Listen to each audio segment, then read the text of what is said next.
Dziś zapraszam Cię w podróż do jednej z najbardziej klasycznych pozycji polskiego death metalu.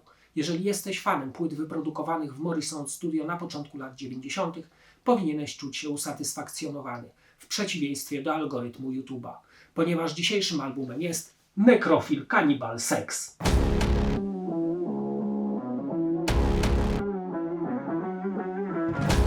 Necrophile został założony w 1989 roku w Nowej Rudzie. Parali się najcięższą odmianą death metalu, wręcz zahaczającą o gore grind. To trzech muzyków: Gutek bass, którego później zastąpił Kurdeno pisany przez Kui razem, Max perkusja oraz Mały gitary wokal. W roku powstania rejestrują demo Mega Nekromacja, zaś w 1993 ukazuje się na kasecie ich debiut Cannibal Sex dzięki nieistniejącej już Loud Out Records. Zaś wersja CD ukazuje się w 2005 dzięki Monstrous Star. Album ocieka dynamiczną produkcją oraz totalną zgnilizną, jaką tylko można było osiągnąć we wczesnych latach 90. Ale co najważniejsze, że z powodzeniem można go postawić na półeczce obok takich tuzów jak Cannibal Corpse, Dying Fetus czy Incantation. To prawdziwa historia i pomnik wystawiony brutalności i śmierdzącemu szlamowi muzycznemu w tym kraju.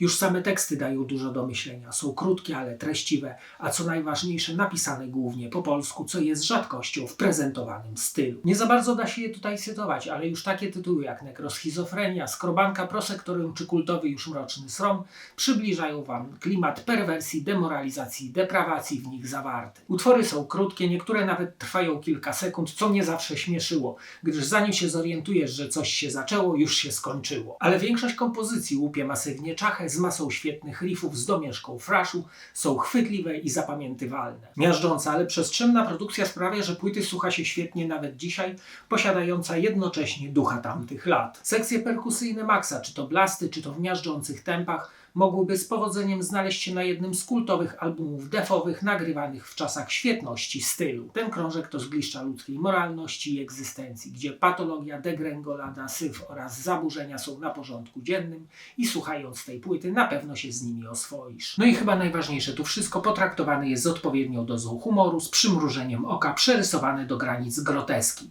Tu klimat gore obecny jest na każdym kroku tego wiekopomnego dzieła. A słuchać jest tu czego? Dewastująca nieokiełznana siła krążka sieje spustoszenie już od ponad 3 dekad. I nie dajcie jej okrzepnąć, niech nadal stanowi zagrożenie dla maluczkich tego świata. Świetnie, że kiedyś doceniono potęgę tej muzy i zarejestrowano dźwięki, by przyszłe pokolenia również mogły się raczyć tym patologicznym zgorszeniem. To posłuchajmy teraz fragmentów tych brutalnych songów. Album rozpoczyna kawałek pod jakże uroczym tytułem Mroczny Srom.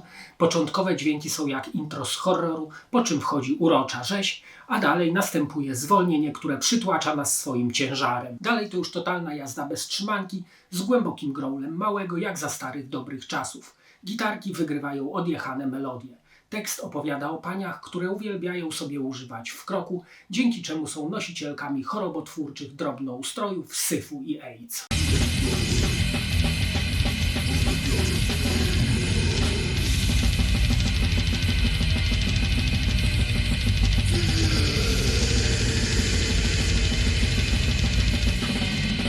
Utwór tytułowy to kolejny dziki wyziew z ostro naparzającą perkusją Maxa i wyraźnym basem Kurdeno. Oszalały wokal mruczy o używaniu sobie z martwą siostrą, zjadaniu jej mózgu oraz wymiotowaniu na twarz, czyli kolejny jakże pozytywny przekaz.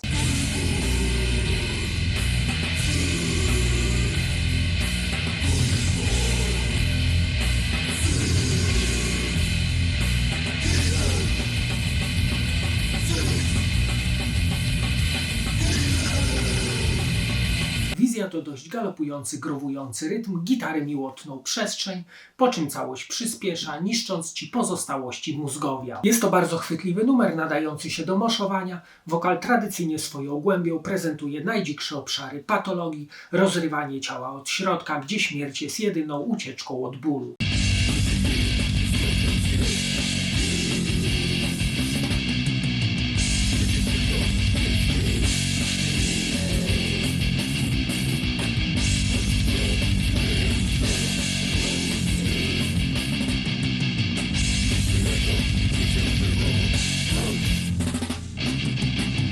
Ten jakże miły w odbiorze album zamyka kawałek Necrophile 2.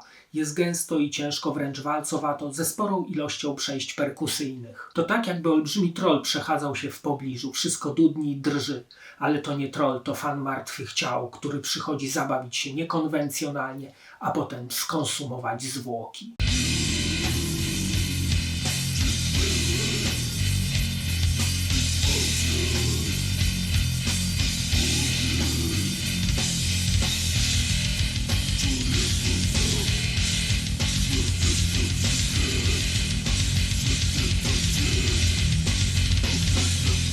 Czas zobaczyć okładkę i wkładkę. Moje wydanie jest z Monstrous Stars z 2005 roku i poza oryginalnym albumem zawiera demo Mega Nekromacja. Na okładce w gustownej czerwonej ramce widzimy przeglądającą się w lustrze kosmetycznym trupkę z opadającym okiem, którą za cycka łapie stojąca za nią druga trupka z kokardą na głowie. Siedząca to chyba aktorka, ponieważ jest w gustownym wdzianku w kwiaty, jakby przygotowywała się w swojej garderobie do występu, a tu znienacka ją odtylacza ciach. Na górze po prawej logo zespołu, a po lewej ostrzeżenie o wulgarnych tekstach. Na dole tytuł. Na pierwszej rozkładówce widzimy pokiereszowane zwłoki z logiem zespołu oraz tytułem. Dalej na tle trupa wydrukowano kasetowe okładki obu materiałów. Na kolejnej rozkładówce widzimy ostro zniekształconą twarz w stanie postagonalnym z logosem będu oraz tytułem płyty. Dalej lecą sobie teksty utworów na tle zwłok różnych proweniencji. Na stronie zamykającej wkładkę wydrukowano w podkę zespołu logotyp, składy z różnych etapów działalności oraz podziękowania. Na czerwonej płycie CD z okładką w tle wydrukowano logotyp kapeli i tytuł albumu oraz info dla piratów, że kopiowanie grozi śmiercią.